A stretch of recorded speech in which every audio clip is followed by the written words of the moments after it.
শুকনো চালের গুঁড়ি দিয়ে ভীষণ সুন্দর আর মজাদার একটি পিঠা আজ তৈরি করে দেখাবো। ঈদ স্পেশাল এই পিঠাটি বানানোর জন্য প্যানের মধ্যে দিয়ে দেব 1 কাপ পানি। এখন দিয়ে দেবো 1 চিমটি পরিমাণ লবণ। লবণের পরিমাণটা একদম কমই থাকতে হবে। একটু অপেক্ষা করছি, পানিটা যখন গরম হয়ে ফুটে আসবে তার মধ্যে দিয়ে দেব 1 কাপ দিয়ে মেপে বাজারে কেনা 1 কাপ শুকনো চালের গুঁড়ি। একটি স্প্যাচুলা দিয়ে পানির সাথে শুকনো চালের গুঁড়িটাকে খুব ভালো করে নেড়েচেড়ে মিশিয়ে নিচ্ছি। এই পর্যায়ে চুলার আগুনটাকে একদম কমিয়ে রাখবো। এখন 4-5 মিনিটের মতো এটাকে ঢেকে রেখে দেবো সিদ্ধ হয়ে আসার জন্য। চালের গুঁড়িটা সিদ্ধ হয়ে গেছে, এখন আমি এটাকে নামিয়ে নেব। গরম গরম থাকা অবস্থাতেই হাত দিয়ে এইভাবে এটাকে মথে নিতে হবে। এটাকে খুব ভালো করে মথে নিচ্ছি একদম স্মুথ করে, এতে করে আমরা যখন পিঠাগুলো বানাবো তো অনেক সুন্দর করে পিঠাগুলো হবে।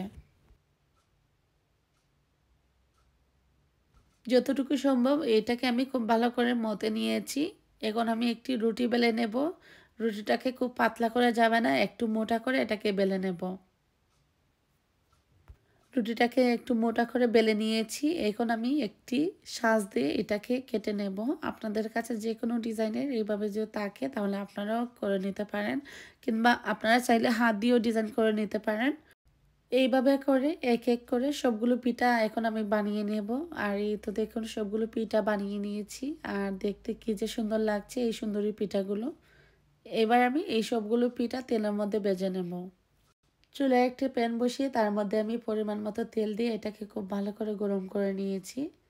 এখন গরম তেলের উপরে আগে থেকে বানিয়ে রাখা সবগুলো পিঠা এক এক করে দিয়ে দিচ্ছি। আর এই পিঠাগুলোকে একটু মাঝারি আঁচে ভেজে নেব। একটি কাঠি দিয়ে পিঠাগুলোকে একটু উল্টিয়ে পাল্টিয়ে দিচ্ছি, তাতে করে পিঠার দুপাশে কিন্তু সমান সমান করে ভাজা হয়ে যাবে।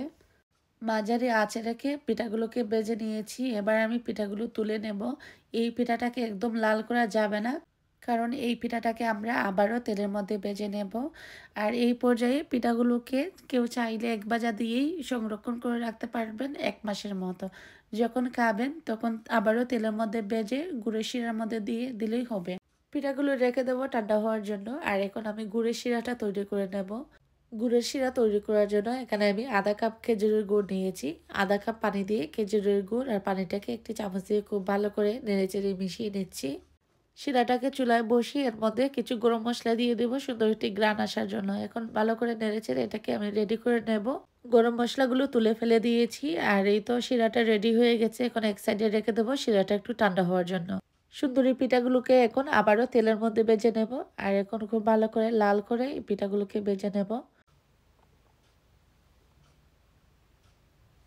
পিঠাগুলোকে লাল করে ভেজে নিয়েছি। এখন এই পিঠাগুলো গরম থাকা অবস্থাতেই গুড়ের শিরার মধ্যে দিয়ে দেব। শিরাটা কিন্তু অনেক বেশি পাতলা আবার অনেক বেশি ঘন না।